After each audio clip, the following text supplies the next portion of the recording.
Bapak Ibu, saudara terkasih dalam Tuhan, hal yang luar biasa boleh terjadi dalam kehidupan setiap kita. Kita ada sampai hari ini, peliharaan Tuhan yang luar biasa kepada setiap kita. Dan tidak terasa kita sudah masuk minggu kedua di bulan November, dan saat ini mari persiapkan hati kita. Kita akan belajar menyembah Dia, kita akan belajar bersyukur, kita akan belajar meninggikan Tuhan. Dan biar Tuhan disukakan dengan apapun juga yang akan kita persembahkan pada saat ini. Terima kasih Tuhan. Ini setiap kami anak-anak-Mu, ini setiap kami jemaat-jemaat-Mu Tuhan. Jemaat GBI Elohim, Jemaat GBI Eliakim, Jemaat GBI Eklesia. Kami datang bersyukur, Amen. Kami datang berglori, kami datang Tuhan meninggikan Engkau.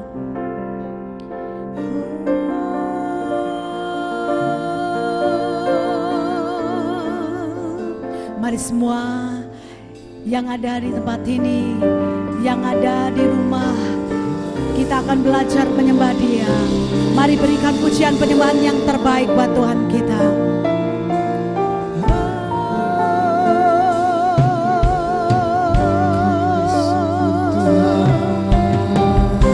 Terima kasih Tuhan Yesus. Terima kasih Bapa.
Umat-umat-Mu dimanapun kami berada, kami Tuhan bersatu hati meninggikan Engkau, sebab Engkau Allah yang kudus, Engkau Allah yang suci, Engkau Allah yang ditinggikan, Engkau Allah yang Tuhan menerima pujian penyembahan kami. Terima kasih Bapa yang baik.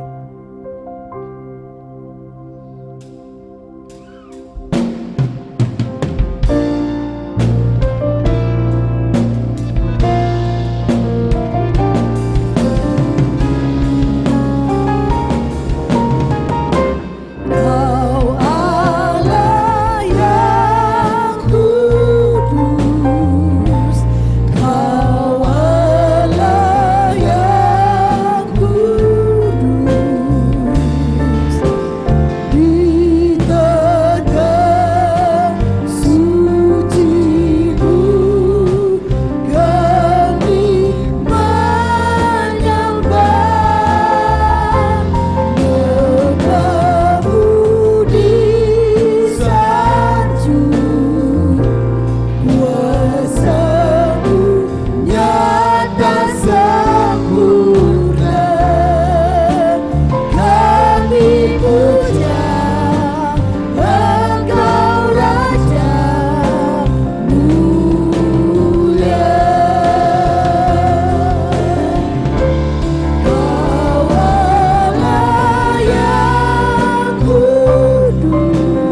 Waktunya, waktu kami menyukakan hati Engkau. Terima kasih Bapa. Semua kita yang siap memuji Tuhan bersama-sama katakan amin. Haleluya. Berikan sorak-sorai yang luar biasa buat Allah kita. Terima kasih. Kita mengucap syukur. Mari semuanya kita akan meninggikan Tuhan Dan kita bersyukur setiap kita yang percaya kepada Tuhan Yesus diberikan kuasa. Dan saat ini juga Amin. kita diberikan sukacita, kita diberikan kekuatan. Dan kita akan sama-sama menaikkan pujian ini kepada Tuhan. Haleluya.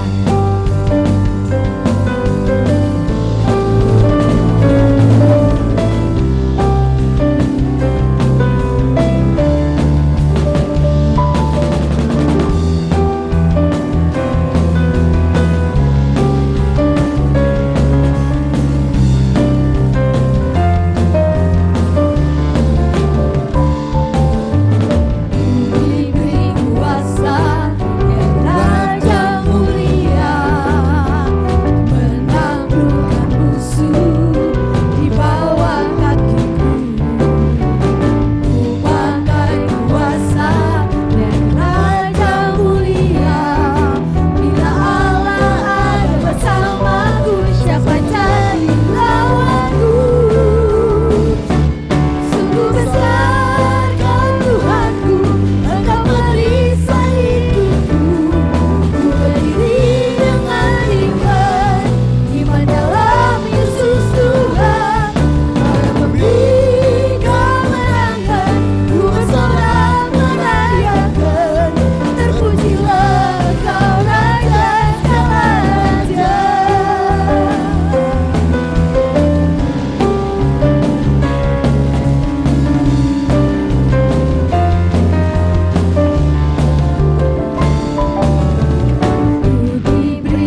Ini kami hamba-hambamu.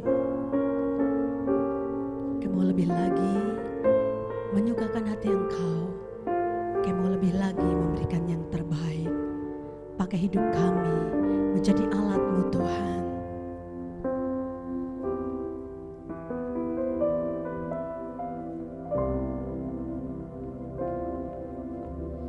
Ku tak dapat lupakan kebaikan yang ku terima, pengorbanan-Mu yang mulia, jadikan ku berharga. Kau tulus menerima, Kau tulus menerima aku apa adanya, aku apa adanya. Kekuatan kasih-Mu nyata, memulihkan hidupku. Kau bukan Tuhan yang melihat rupa, Kau bukan Tuhan yang memandang harta. Hati hamba yang selalu Kau cari, biar Kau temukan di dalamku. Selama ku hidup, ku mau menyembah-Mu, sebab Engkau sangat berarti bagiku. Yang terbaik yang ada padaku, ku persembahkan kepadamu, Yesusku.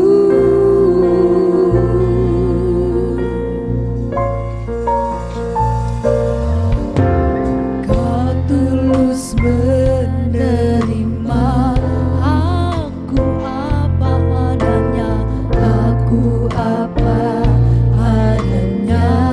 Kekuatan kasih-Mu nyata, kekuatan kasih-Mu nyata,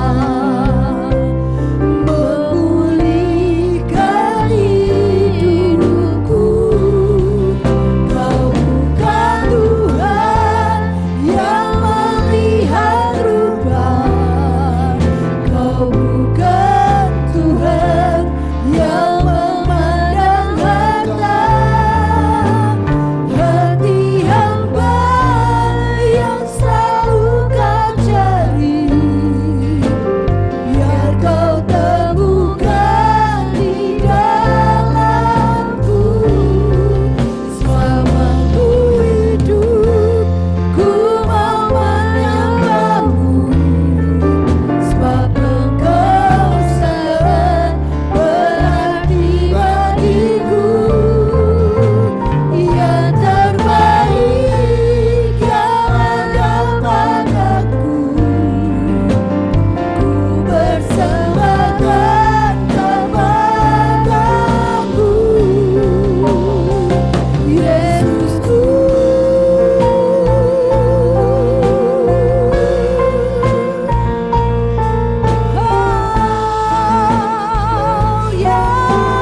hidup kami. Ini hati kami. Kami siap menerima firman-Mu. Kami siap dibentuk, kami siap ditegur. Terima kasih Bapa. Kau persiapkan juga hamba-Mu yang akan menyampaikan isi hati-Mu. Kau persiapkan anak-anak-Mu dimanapun kami berada. Ini hati kami. Kami siap menerima kebenaran firman-Mu. Di dalam nama Tuhan Yesus. Haleluya. Amin.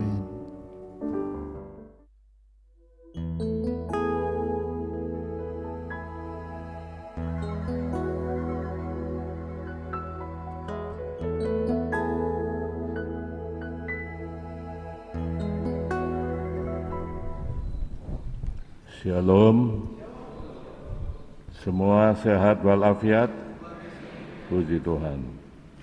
Kita buka dalam Lukas pasal 16 ayat 1 sampai 9. Saya ingin membacakan ayat itu sebagian ya. Dan Yesus berkata kepada murid-muridnya, ada seorang kaya yang mempunyai seorang bendahara. Kepadanya disampaikan tuduhan bahwa bendahara itu menghamburkan miliknya. Lalu ia memanggil bendahara itu dan berkata kepadanya, apakah yang kudengar tentang engkau? Berilah pertanggungan jawab atas urusanmu, sebab engkau tidak boleh lagi bekerja sebagai bendahara. Kata bendahara itu dalam hatinya, apakah yang harus aku perbuat?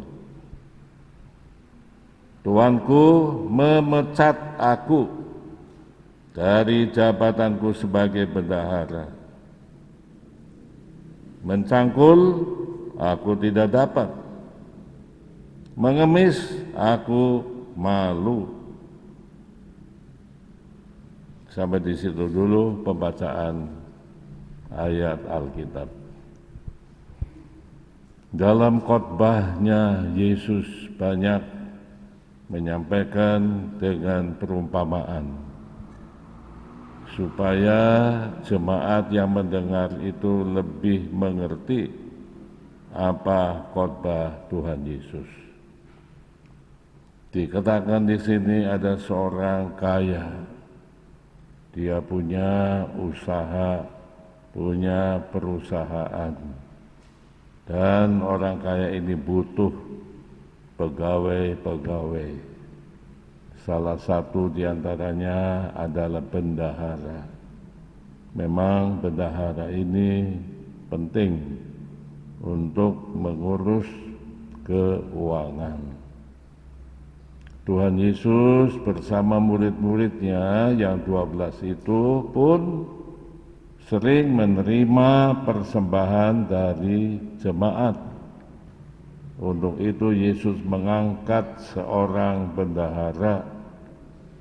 Ketepatan waktu itu seorang bernama Yudas Iskariot, seorang yang jujur, seorang yang tulus, seorang yang cerdik dan pandai mengatur keuangan. Dia bendahara untuk murid-murid Tuhan Yesus. Sayang sekali Yudas enggak setia. Belakangan dia terjerumus dalam ketidakjujuran. Uang kas yang ada yang dia pegang suka dipakai diem-diem. Tapi Yohanes itu yang suka melihat ketidakjujurannya itu. Nah ini orang kaya ini punya bendahara. orang yang dipercaya oleh Tuhan untuk urus keuangan.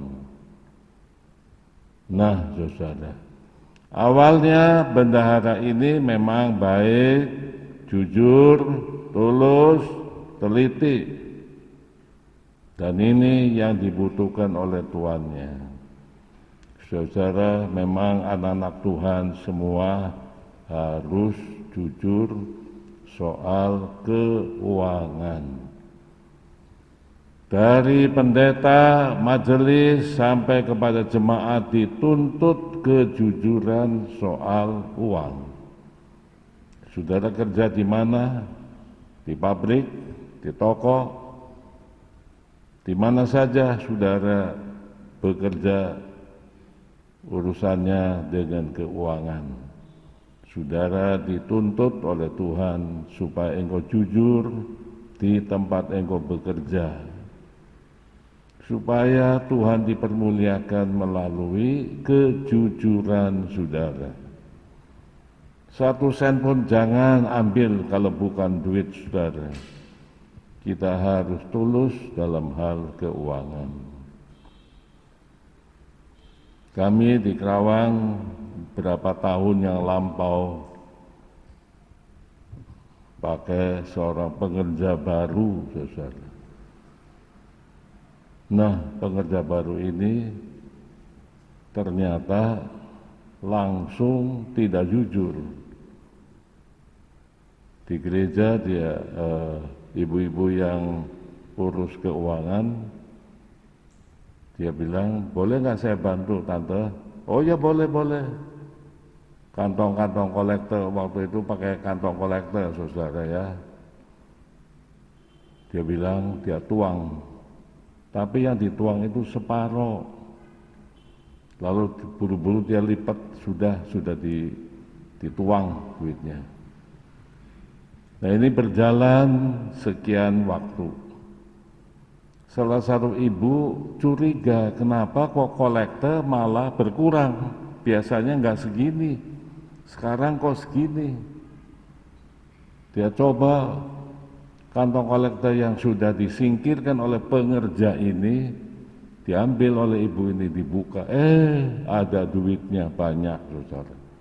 Ternyata yang dituang itu separohnya itu dilipat. Nanti kalau orang-orang sudah pada pulang, namanya pengerja kan tunggu di gereja. Nah, di situ kan nggak ada orang lain, dia yang ambil. Nah, ini terjadi, saudara. Saya tidak mau panjang lebar berdebat begini begitu. Sudah saya PHK saja sudah, daripada nanti dia juga terjerumus. Ya, nah ini masalah keuangan itu penting dalam hidup saudara dan saya. Dimanapun, di pabrik kah, di sekolah, di bank, di toko, di mana saudara bekerja, jadilah anak-anak Tuhan yang jujur. Nah ini bendahara ini awalnya sih bagus, jujur, tapi lama-lama dia bergaul dengan uang, lama-lama dia mulai pakai uang. Tuannya nggak tahu, dia pakai lagi. Lama-lama makin berani dia menggunakan duit tuannya itu. Jadi kemudian tuannya tahu, saudara, ini perusahaan ini nggak biasanya penghasilannya segini, malah berkurang. Diselidiki, ini bendahara ini ternyata tidak jujur, tidak seperti dulu jujur, sekarang nggak jujur.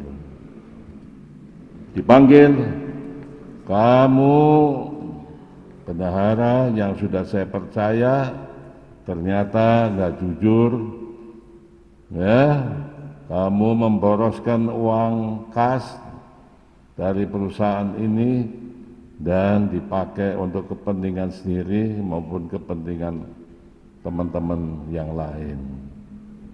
Saudara yang kekasih dalam Tuhan, memang soal keuangan itu luar biasa, saudara, pengaruhnya. Kita mendengar beberapa bank terjerumus dalam ketidakjujuran. Baru-baru ini ditayangkan berita di Maybank itu kepala cabangnya itu ambil duit dari nasabah 22 miliar, saudara. Wah, jadi berurusan, ya, berurusan.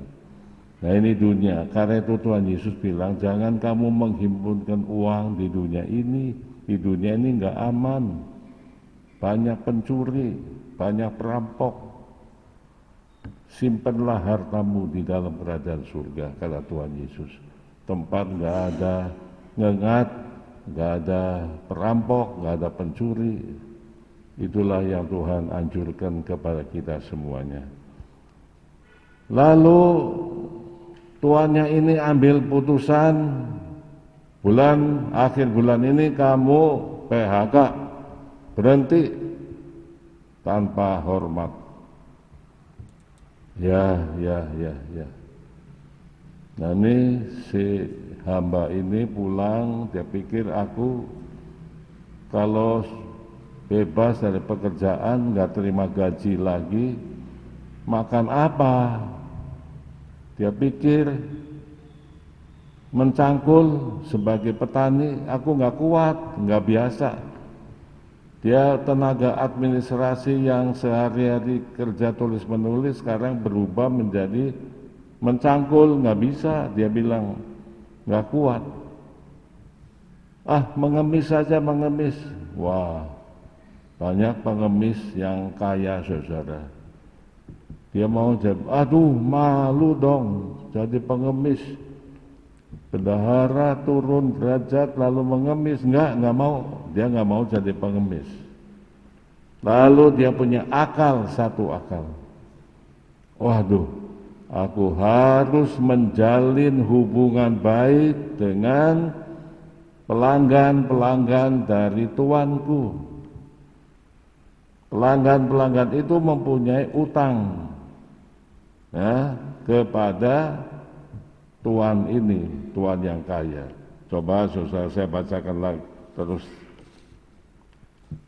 Lalu ia memanggil seorang sebelum itu supaya sudah lebih jelas lagi.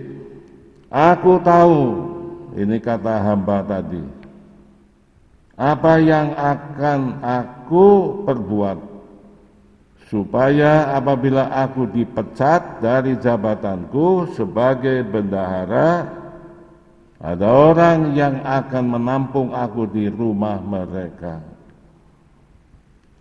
Jadi hamba ini ingin menjalin hubungan baik dengan para pelanggan dari tuan ini.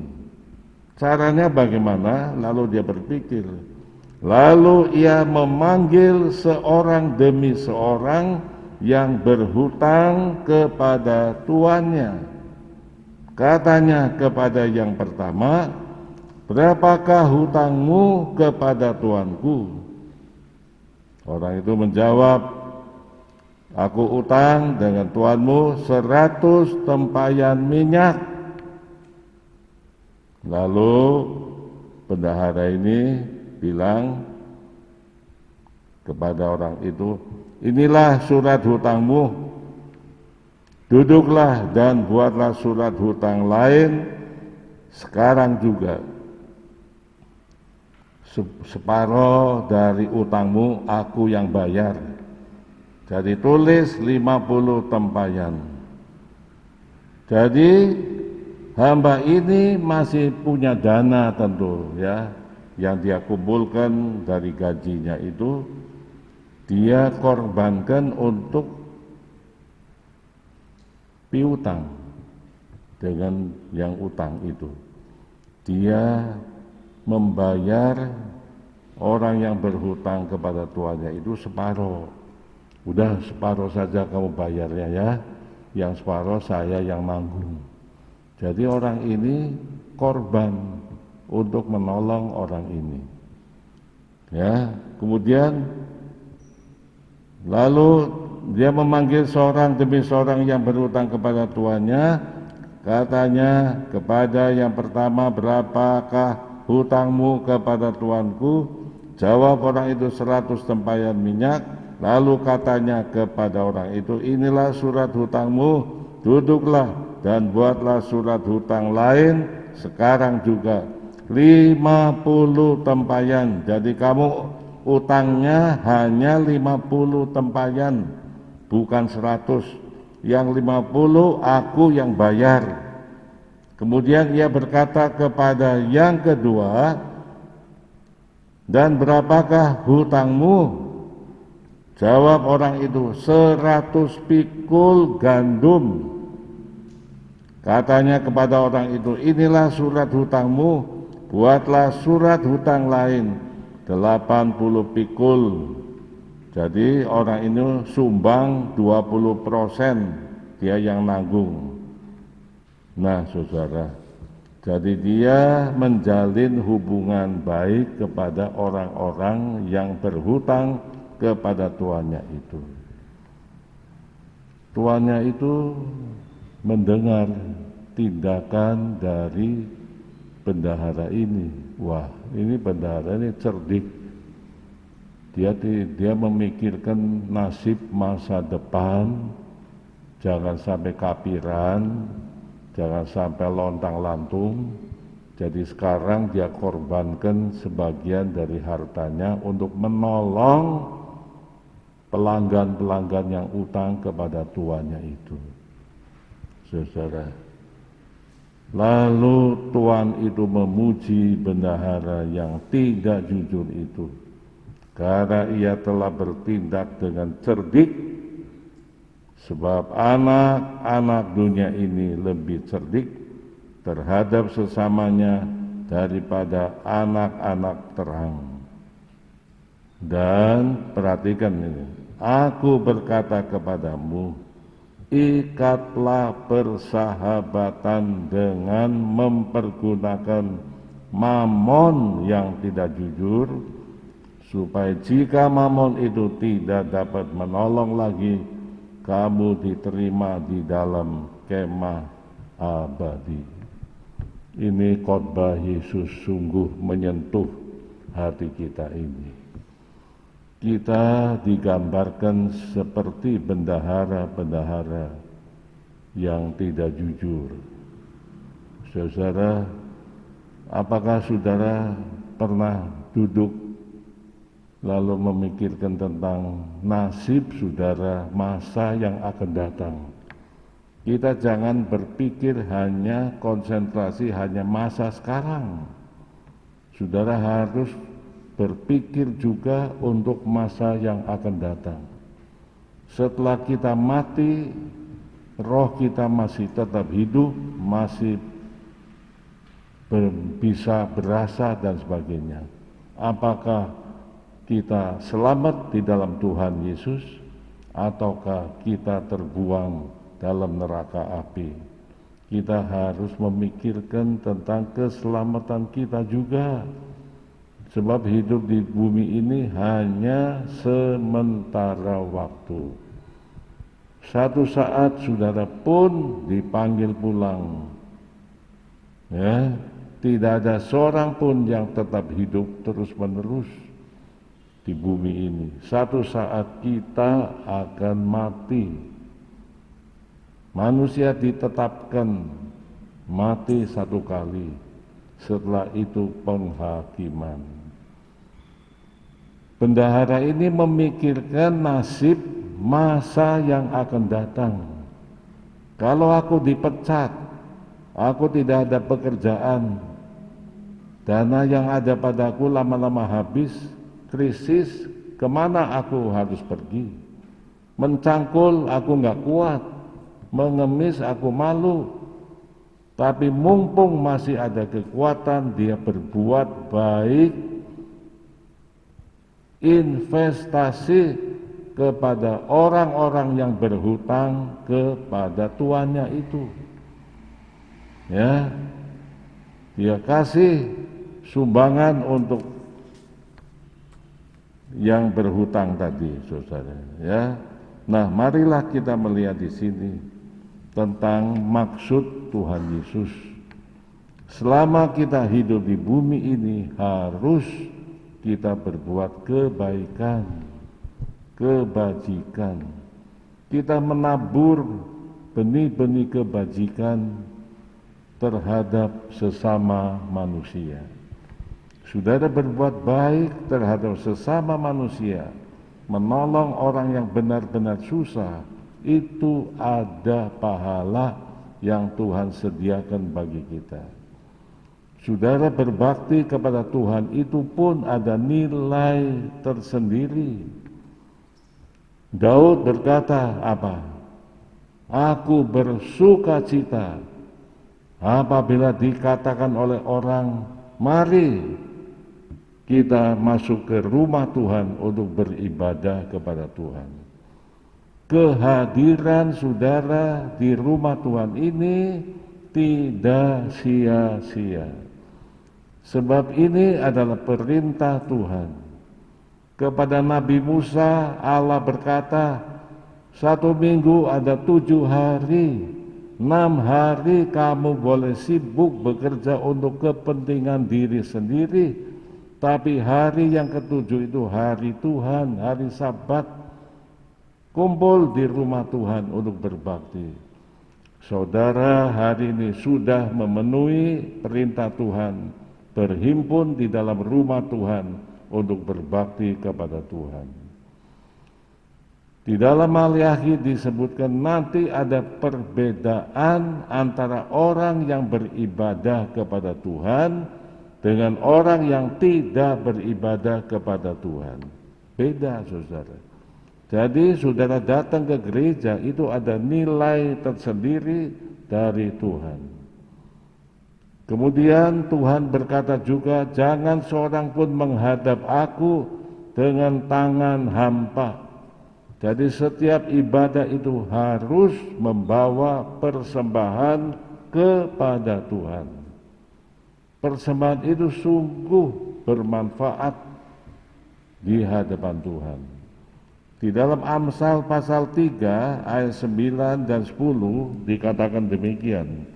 Muliakanlah Tuhan dengan hartamu dan dengan hasil pertama dari segala penghasilanmu, maka lumbung-lumbungmu akan diisi penuh sampai melimpah-limpah, dan bejana pemerahanmu akan meluap dengan air buah anggurnya.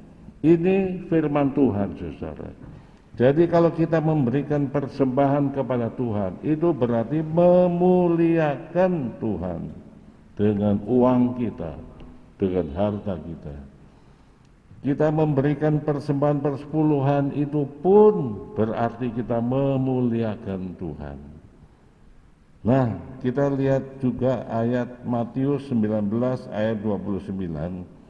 Dan setiap orang yang karena namaku, nama Tuhan Yesus, meninggalkan rumahnya, saudaranya laki-laki atau saudaranya perempuan, bapak atau ibunya, anak-anak atau ladangnya, akan menerima kembali 100 kali lipat dan akan memperoleh hidup yang kekal. Jadi kalau saudara memberikan persembahan kepada Tuhan, itu nggak hilang, nggak lenyap. Tuhan ganti lipat kali ganda di bumi ini. Ya, bukan hanya di sorga, tetapi di bumi ini saudara sudah menerima penggantiannya. Orang yang memberi untuk Tuhan itu akan diberi oleh Allah lipat kali ganda. Maliaki pasal 3 ayat 10 mengatakan, bawalah olehmu persembahan persepuluhan ke dalam rumah perbendaharanku, maka aku akan membuka tingkap-tingkap langit dan mencurahkan berkat kepadamu dengan limpah. Jadi kalau kita membayar persembahan persepuluhan itu, Tuhan ganti lipat kali ganda di bumi ini. Selama kita masih hidup di bumi, kita mengecap berkat yang Tuhan berikan. Dan di dalam hidup yang kekal itu pun Tuhan berikan kepada kita semuanya. Jadi berkat itu ada dua, saudara, di bumi dan di surga. Jadi tidak lenyap, sudah berbuat kebaikan, berbuat kebajikan, korban untuk ini, korban ini, itu semua Tuhan catat, itu semua Tuhan perhatikan dan Tuhan kembalikan. Seperti yang pernah saya saksikan ketika gedung gereja ini mulai akan dibangun, gereja tidak mempunyai duit, saya sudah urus IMB sampai selesai, sampai terbit IMB. Dan di dalam IMB itu ada catatan, dalam waktu 6 bulan tidak ada kegiatan pembangunan, IMB itu hangus.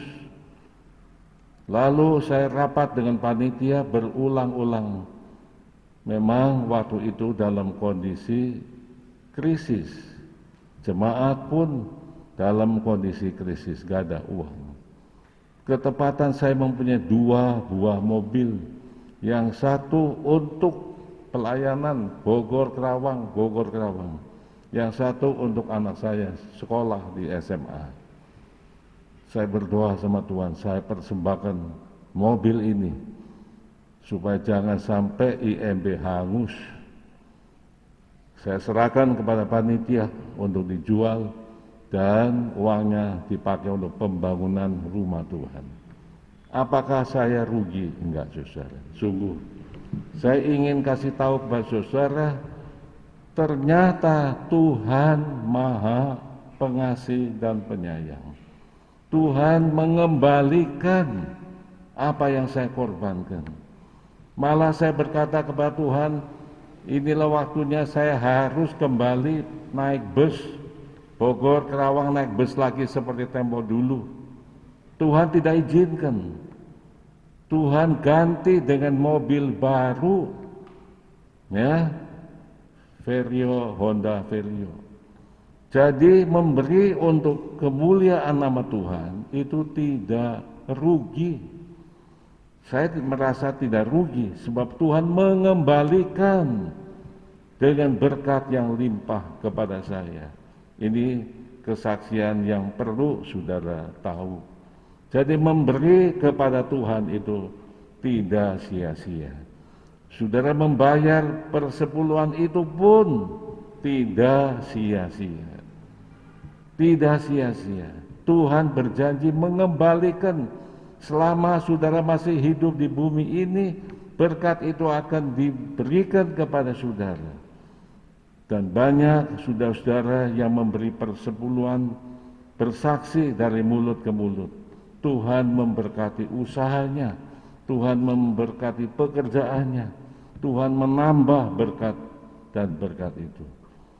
Saudara kekasih dalam Tuhan, inilah berita tentang bendahara yang tidak jujur tetapi cerdik. Dia bakal dipecat. Dia menggunakan uang yang ada pada dia untuk menolong pelanggan-pelanggan yang utang kepada tuannya itu. Dibayarin, ini 50% saya yang bayar. Ya, ini 20% saya yang bayar.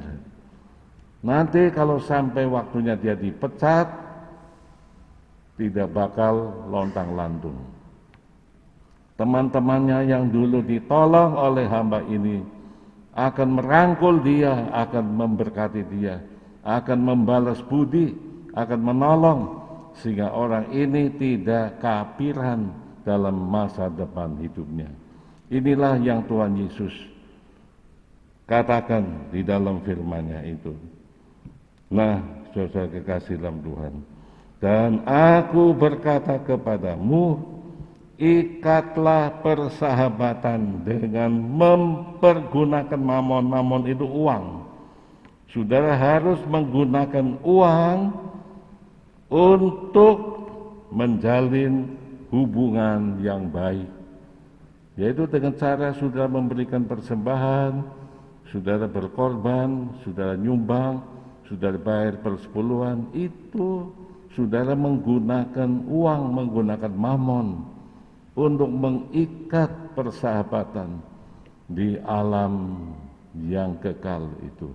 Nah, mari saudara kasih, firman Tuhan ini kalau saudara baca di dalam Injil Lukas, itu disambung dengan orang kaya dan Lazarus. Itu ada kaitannya cerita itu. Orang kaya itu hidupnya mewah, tapi untuk diri sendiri, tidak peduli dengan orang yang miskin, tidak peduli dengan Lazarus. Ketika dua-duanya mati, Lazarus masuk ke surga, dipangku oleh Abraham. Tapi orang kaya ini masuk ke dalam neraka api yang kekal. Itu ditulis dalam Injil Lukas pasal 16. Ada kaitannya dengan kisah bendahara yang tidak jujur itu. Marilah saudara, jadilah anak-anak Tuhan yang setia kepada Tuhan.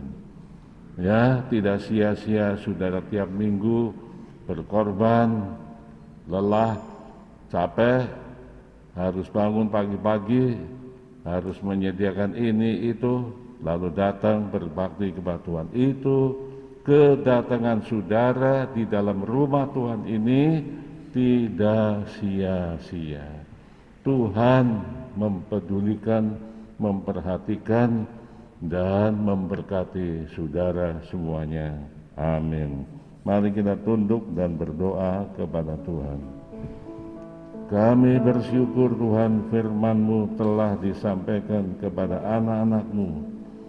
Sungguh Tuhan, bendahara yang tidak jujur, yang menghadapi pemecatan, tetapi dia cerdik, buru-buru dia menjalin hubungan baik dengan para pelanggan, dengan membantu mereka, memberikan dana untuk meringankan utang-utang mereka itu. Dan ini Tuhan Yesus memberikan gambaran kita semuanya untuk berbuat kebajikan selama kita masih hidup di bumi ini. Jika kami menggunakan berkat-berkat yang Tuhan berikan untuk memberkati orang lain, untuk memberkati gereja Tuhan. Terima kasih ya Bapa buat firman-Mu. Dalam nama Yesus kami berdoa. Allah yang maha besar di surga, hari ini kami mendengar firman Tuhan tentang berbuat sesuatu sebelum kami menghadapi ajalnya, untuk bekal hidup yang akan datang. Tuhan mengajar supaya kami menggunakan mamon untuk menjalin hubungan baik dengan teman-teman di akhirat. Anak-anak-Mu telah memberikan persembahan kepada Tuhan. Ada yang memberikan persembahan kepada Tuhan, ada juga yang membayar persepuluhan, baik memasukkannya ke peti maupun melalui nomor-nomor rekening gereja Tuhan.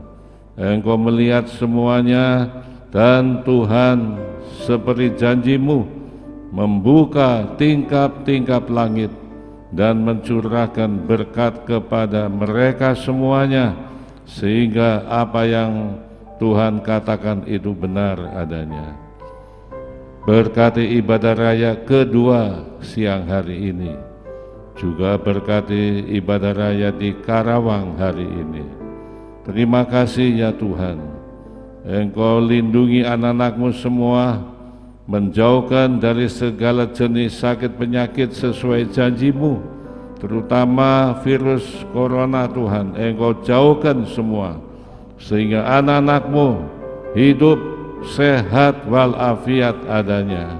Terima kasih ya Bapa, berkati rumah tangga anak-anak-Mu semuanya. Nama-Mu dipermuliakan. Haleluya. Kami juga berdoa untuk negara kami, bangsa kami, pemerintah kami, supaya Tuhan memberkati negeri ini oleh kasih karunia-Mu yang ajaib.